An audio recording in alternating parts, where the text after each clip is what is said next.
ഈ destination wedding എന്നെല്ലാം പറയുന്ന പോലെ മറിയക്കുട്ടിക്ക് വേണ്ടുന്നത് ഡെസ്റ്റിനേഷൻ ബർത്ത്ഡേ.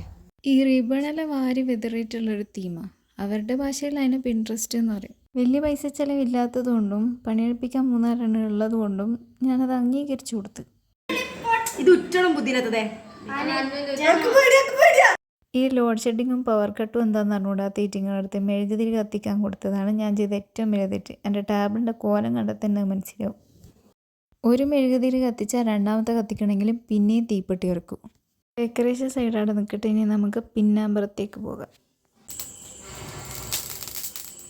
അത് തട്ടാനൊന്നുമല്ല, ഇക്കാക്ക ചിക്കൻ ചുടുന്നതാ. അപ്പോൾ ഫുഡിൻ്റെ പരിപാടി കഴിഞ്ഞിട്ടുണ്ട്. ഇനി നമുക്ക് കേക്ക് സെറ്റ് ചെയ്യാം. അയ്യോ, ഇതിങ്ങനെയല്ല, ബാക്ക്ഗ്രൗണ്ട് മ്യൂസിക്കോടുകൂടി നമുക്ക് നോക്കാം. Pretty little baby, you say that maybe you'll be thinking of me and try to... ഇയാളാക്കൊന്ന് കഴിഞ്ഞിട്ടിട്ടുണ്ടെങ്കിൽ ആ കേക്ക് ഒന്ന് തിന്നേൻ. സാകളെ കേരള ഫയർഫോഴ്സിനും ഇവിടുത്തെ നാട്ടുകാർക്കും മണവാളാൻ സൽസിന്റെ പേരിലും എന്റെ വ്യക്തിപരമായ പേരിലും ഞാൻ നന്ദി രേഖപ്പെടുത്തിക്കൊള്ളുന്നു.